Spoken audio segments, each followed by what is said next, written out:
నమస్కారం. Hyper TV న్యూస్కి స్వాగతం. ఆగస్టు 1వ తేదీ గురువారం ఉదయం 6 గంటల నుంచి గూడూరు అసెంబ్లీ నియోజకవర్గ పరిధిలో పెన్షన్ల పంపిణీ కార్యక్రమం ప్రారంభమవుతుందని గూడూరు ఎమ్మెల్యే సునీల్ కుమార్ తెలిపారు.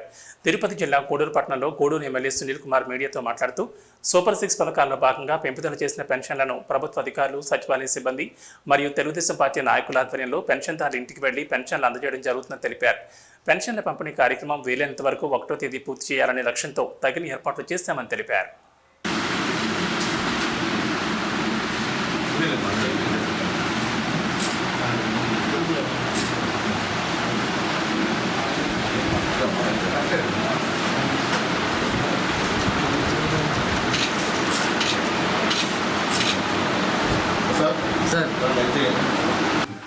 అందరికీ నమస్కారం. గూడూరు నియోజకవర్గం నుండి ప్రజలకందరూ కూడా నమస్కారాలు తెలియజేస్తున్నా. రేపు 1వ తేదీ మన ముఖ్యమంత్రి, మన నాయకుడు నారా చంద్రబాబు నాయుడు గారు చెప్పిన మాట ప్రకారం 3,000 పెన్షన్ని 4,000 చేసిన సందర్భంగా తెలుగుదేశం పార్టీ కార్యకర్తలు అందరూ కూడా గ్రామ స్థాయి నుంచి నియోజకవర్గ స్థాయి, పట్టణ స్థాయిలో ఉన్నటువంటి నాయకులందరూ కూడా విధిగా గ్రామాల్లో, అలాగే ముఖ్యంగా మున్సిపల్ వార్డుల్లో దగ్గరుండి ఈ పెంచినటువంటి 3,000 నుంచి 4,000 పెంచినటువంటి పెన్షన్లను దగ్గరుండి లబ్ధిదారులకి పంచవలసిందిగా అందరినీ కూడా మనవి చేస్తున్నా. ఎందువల్లంటే మనం మాట చెప్పాం, బాబు గారు మాట చెప్పారు.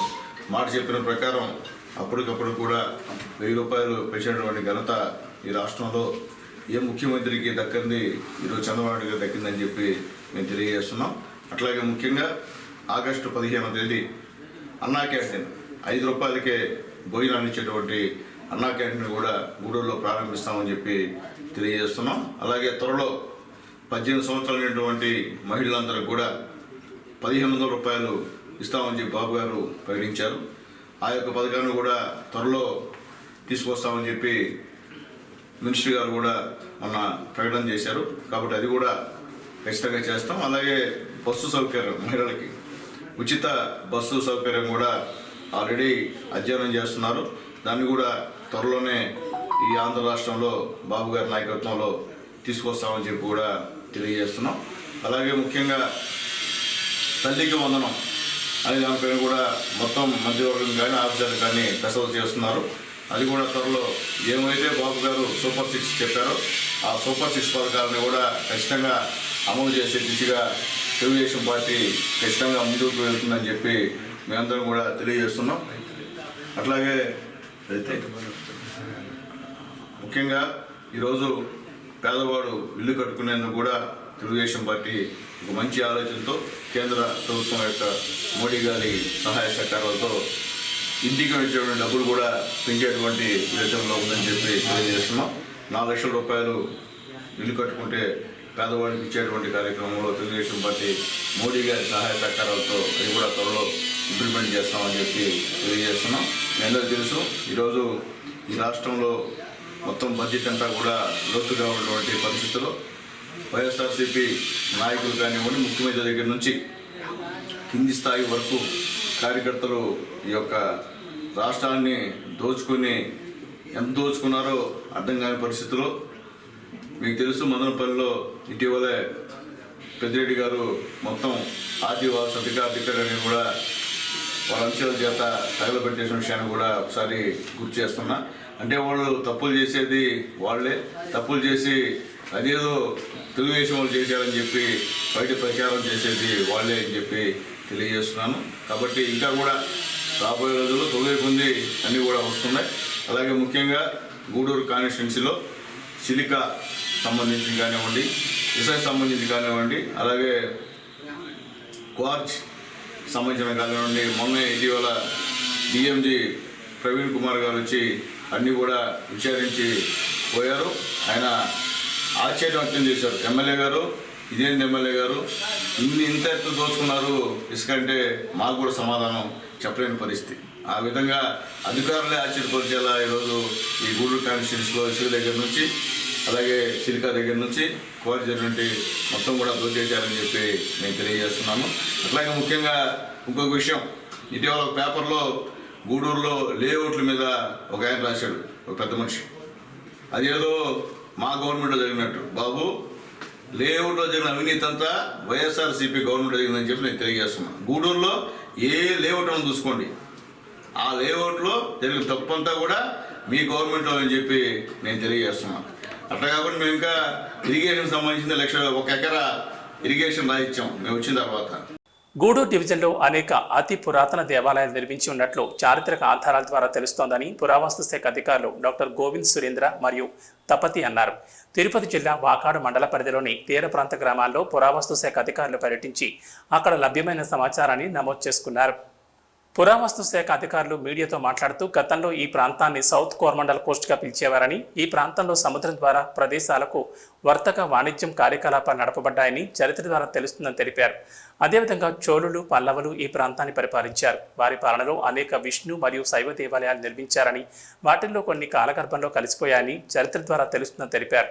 గతంలో వాణిజ్యపరంగా అభివృద్ధి చెందిన ఈ ప్రాంతంలో జైనులు, బౌద్ధులు వారి మతాలను అభివృద్ధి పరుచుకునేందుకు అనేక చర్యలు చేపట్టారని రికార్డుల ద్వారా తెలుస్తుందన్నారు. అనేక శాసనాల్లో ఈ ప్రాంతాలను చేర్చబడి ఉన్నాయని, ఈ ప్రాంతాల్లో పర్యటించి శాసనాల్లో పేర్కొన్న వాటిని వెలికితీసి నేటి తరానికి అందజేయడమే లక్ష్యంగా తమ పనిచేస్తున్నామని తెలిపారు.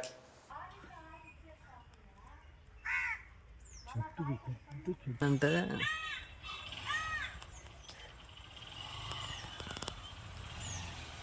ఫోటో తీసుకోండి సార్, తీసుకోండి ఫోటో ఒకటి మీ ఫోన్లో.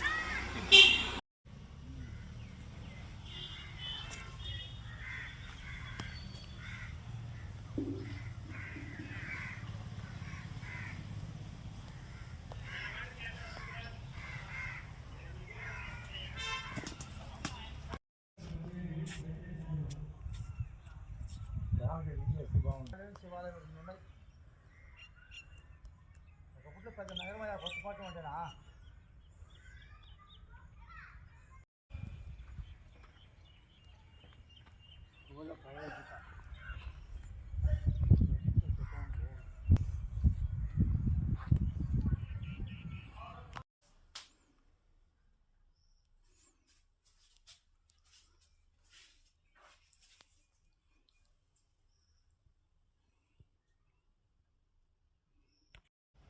ఓం శ్రీ గోవిందాయ గోవింద అష్టానంద గోవింద.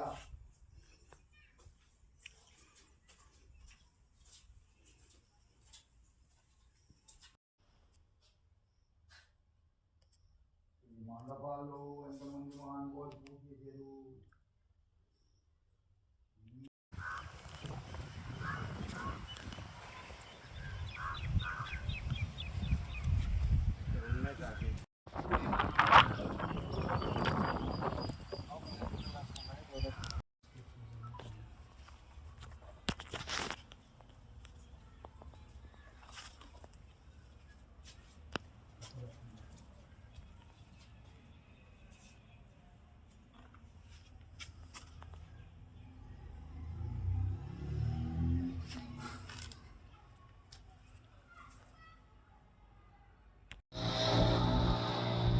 నా పేరు డాక్టర్ గోవింద్ సురేంద్ర, హిస్టోరియన్ మరియు స్థపతి. ప్రింట్ మీడియాలో నిన్న వచ్చిన వార్తను బేస్ చేసుకొని ఈరోజు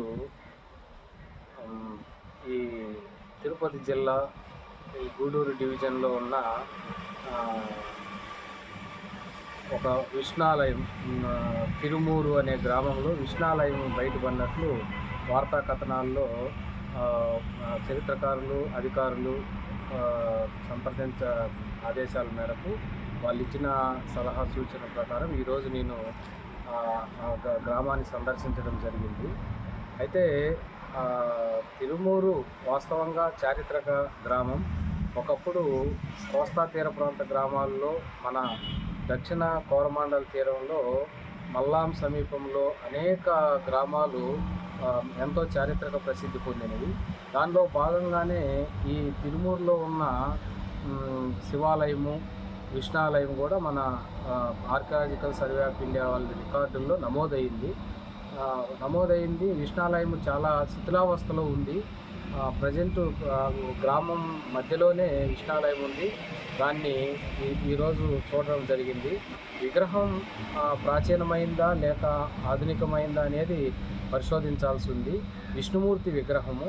ఈ విగ్రహానికి అయోధ్య బాలరాముని విగ్రహానికి పోలికలు లేవు. ఇది పూర్తిగా విష్ణాలయము. ఇదే గ్రామంలో కులోత్తంగ చోళుల కాలంలో శివాలయంలో ఒక శాసనం ఉన్నట్లు 1950లో ఆర్కియలాజికల్ సర్వే ఆఫ్ ఇండియా వాళ్ళు రికార్డు చేశారు శాసనాన్ని. ప్రజెంట్ ఆ శాసనం మనకు దొరకలేదు. మేము వెతికాము కానీ ఆ శాసనం లభించలేదు. దాన్ని కూడా శాసనం కోసం పరిశోధించాలి. ఏదేమైనా గ్రామంలో ఈ తీర ప్రాంత గ్రామాల్లో ఒకప్పుడు చారిత్రక ఆనవాళ్ళు ఇంకా లభ్యమవుతూనే ఉంటాయి. మన ప్రభుత్వ అధికారులు కానీ చరిత్ర ప్రేమికులు కానీ మన భారతదేశ వారసత్వ సంపదను నిలబెట్టుకోవాలంటే ఇలాంటి గ్రామాలను గుర్తించి ప్రాచీన దేవాలయాలను పునరుద్ధరించి కొంచెం దాని వైపు చూడాల్సిన అవసరం ఉంది. అలాగే మేము కొత్తపట్నం కూడా సందర్శించడం జరిగింది. కొత్తపట్నంలో కూడా విష్ణాలయము శిథిలావస్థకు చేరుకుంది. ఒకప్పుడు ఈ వ్యాపారస్తులు కానీ విదేశీయులు కానీ మన తీర ప్రాంతంకి వచ్చి వర్తక వాణిజ్యాలు జరుపుకుంటూ వాళ్ళు ఇచ్చిన దానాలు కృష్ణపట్నం పోర్టు దగ్గర కానీ ఇట్లాంటి చాలా గ్రామాల్లో దేవాలయాలు కట్టించారు. కొన్ని దేవాలయాలు ఇంకా శిథిలావస్థకు చేరుకున్నాయి. దాన్ని జీర్ణోద్ధరణ చేసి తిరుపతి జిల్లా చిట్టమూరు మండలం మల్లం గ్రామంలో శ్రీ వల్లి దేవసేన సమేత శ్రీ సుబ్రహ్మణ్యేశ్వర స్వామి దేవస్థానంలో వైభవంగా స్వామివారి కళ్యాణ మహోత్సవం కార్యక్రమం నిర్వహించారు. ఆడికృతిక పర్వదినాన్ని పురస్కరించుకుని వేద పండితుల ఆధ్వర్యంలో దేవస్థానంలోని కళ్యాణ మండపంలో స్వామివారి కళ్యాణం కన్నుల పండుగ సాగింది. స్వామి అమ్మవార్లను విశేషంగా అలంకరించి మంగళ వాయిద్యాల నడుమ వేద పండితుల ఆధ్వర్యంలో స్వామివారి కళ్యాణాన్ని ఘనంగా నిర్వహించారు. భక్తులు విశేష సంఖ్యలో స్వామివారి కళ్యాణాన్ని వీక్షించి అన్నప్రసాదాలు స్వీకరించారు.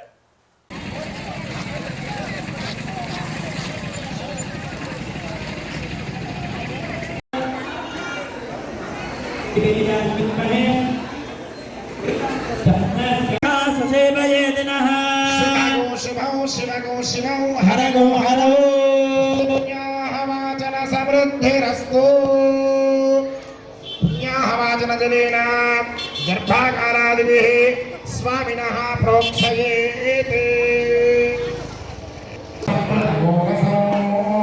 तस्मै सरस्वती दुहे क्षीरं सत्पर्मधूदयो पावमाने स्वस्तिः सुदीर्घायुर्वयस्वती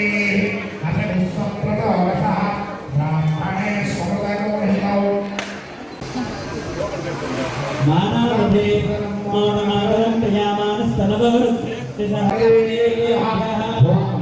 अतिबलायनः भस्मोद्योक्तरिकरमायामि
గూడూరు పట్టణంలోని శ్రీ అళకనాథ స్వామి దేవస్థానంలో గోదాదేవి తిరునక్షత్ర ఉత్సవాలు వైభవంగా ప్రారంభమయ్యాయి. గోదాదేవి ఉత్సవ విగ్రహానికి విశేష అలంకరణ ఏర్పాటు చేసి మంగళ వాయిద్యాలతో పల్లకి సేవ, ఊంజల్ సేవ మరియు ప్రాకారోత్సవం వైభవంగా నిర్వహించారు. భక్తులు శ్రీ గోదాదేవి పల్లకి సేవ మరియు ప్రత్యేక పూజల్లో పాల్గొని అమ్మవారిని దర్శించుకుని తీర్థప్రసాదాలు స్వీకరించారు.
हरि ओम यजुर्वेद श्रवणोधार्य ओम निषेधो शेत्वा आप्त आस्याय त्वमग्निया देवभागा मूर्जस्वती पयस्वती प्रजावती रणमिव अयक्ष्मामावस्तेनि सतमाकसुगुंसो ध्रुवास्मिन् गोपतौ स्यात् आविराविर्मयेदि वेदस्य महानीस्तः श्रुतं मे मा प्रहासि अनेनाधीतेन होरात्रान् सन्दधामि।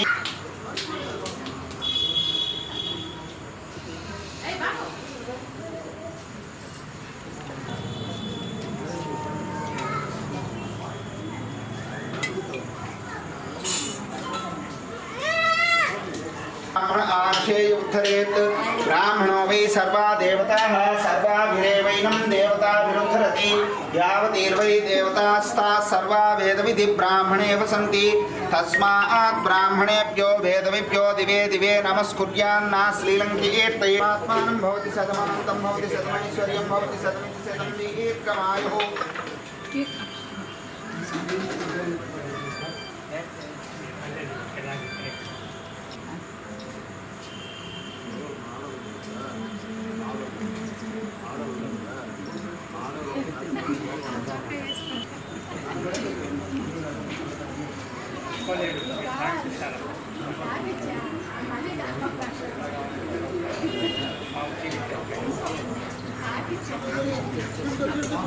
పుణ్యక్షేత్రమైన శ్రీకాళహస్తీశ్వర స్వామివారి దేవస్థానంలో శ్రీ వల్లి దేవసేన సమేత శ్రీ చెంగల్రాయ స్వామివారి ఆడికృతిక బ్రహ్మోత్సవాలు వైభవంగా నిర్వహిస్తున్నారు. ఈ క్రమంలో దేవస్థానం సమీపంలోని కోనేరులో వివిధ రకాల పుష్పాలతో ప్రత్యేకంగా అలంకరించిన తెప్పపై శ్రీ వల్లి దేవసేన సమేత శ్రీ చెంగల్రాయ స్వామివారు ఆసీనులై భక్తులకు దర్శనమిచ్చారు. వేద పండితుల ఆధ్వర్యంలో స్వామివారి తెప్పోత్సవం కార్యక్రమం సాంప్రదాయబద్ధంగా నిర్వహించారు. భక్తులు విశేష సంఖ్యలో స్వామివారి తెప్పోత్సవం కార్యక్రమంలో పాల్గొని స్వామివారిని దర్శించుకుని మొక్కులు తీర్చుకున్నారు.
చెన్నై కలకత్తా జాతీయ రహదారిపై తిరుపతి జిల్లా కోడూరు పట్టణ సమీపంలోని పోటుపాలెం కోడలి ప్రాంతాల్లో మంగళవారం రాత్రి రోడ్డు ప్రమాదం చోటు చేసుకుంది.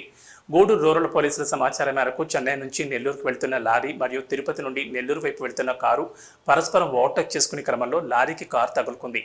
అది గమనించిన లారీ డ్రైవర్ సుమారు 500 మీటర్ల మేర కారును ఈడ్చుకుంటూ వెళుతుండటంతో సైనికులు గుర్తించి లారీని ఆపి కారును పక్కకు తీశారు.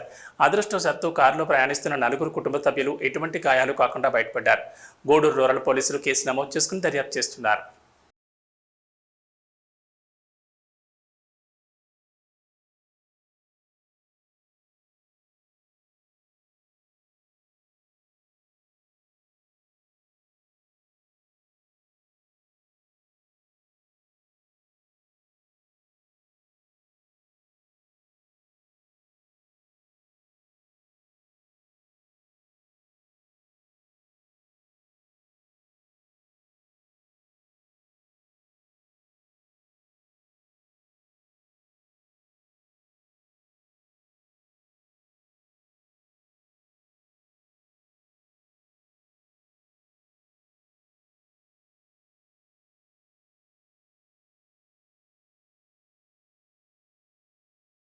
ఇవి బులెటిన్ విశేషాలు. నమస్కారం.